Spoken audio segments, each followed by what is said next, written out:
déjà en fin de première mi-temps, sur les 10 dernières minutes, je crois qu'on met 5-2 à l'équipe de Dijon en fin de première mi-temps, dû essentiellement à l'apport de Justicia, voilà, qui est indéniable, et surtout le changement de charnière des postes 3, avec Sarah et Oriane qui ont mis de la profondeur, qui ont mis de l'impact.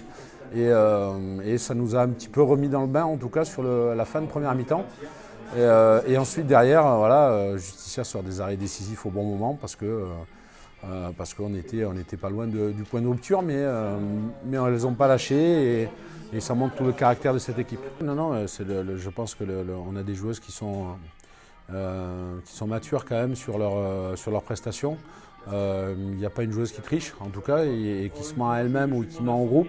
Donc voilà, elles ont pris conscience que Plan de Cuc était un match catastrophique et je pense que le fait d'avoir donné de la récupération sur lundi, mardi, ça a permis d'avoir un peu plus de fraîcheur, de la fraîcheur mentale surtout, parce qu'on enchaîne depuis le 26 décembre sans 2 jours consécutifs et on arrive au bout du rouleau sur cette période. Mais voilà, c'était important de les faire souffler, on les refera encore souffler, il y en a certaines qui partent en sélection.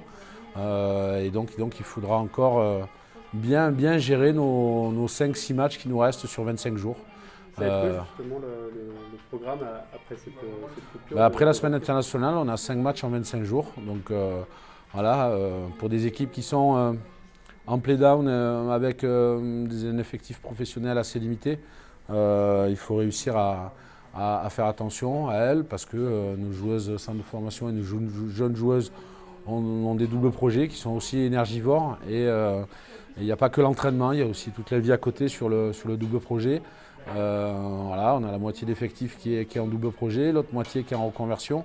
Donc c'est un environnement qui est très énergivore. Donc voilà, moi je mets beaucoup de prudence sur la fatigabilité de nos joueuses parce qu'elles sont vraiment sollicitées et voilà, je leur tire un coup de chapeau. Après on les félicitera vraiment une fois qu'on sera premier des playdowns.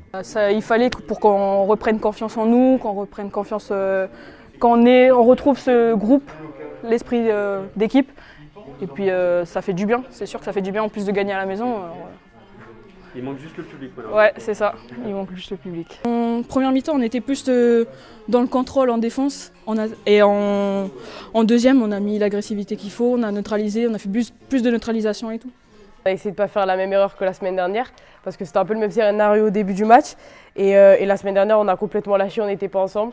Et là, ce soir, on a fait preuve de caractère, on a fait preuve de solidarité. Et je pense que c'est ce qui a fait qu'on a gagné. Un match de play-down, on doit le gagner sur l'agressivité et qu'on trouvait qu'on n'était pas assez agressif. Après, on s'est dit que 3 buts, c'était rien dans un match de handball et que c'était pas fini du tout.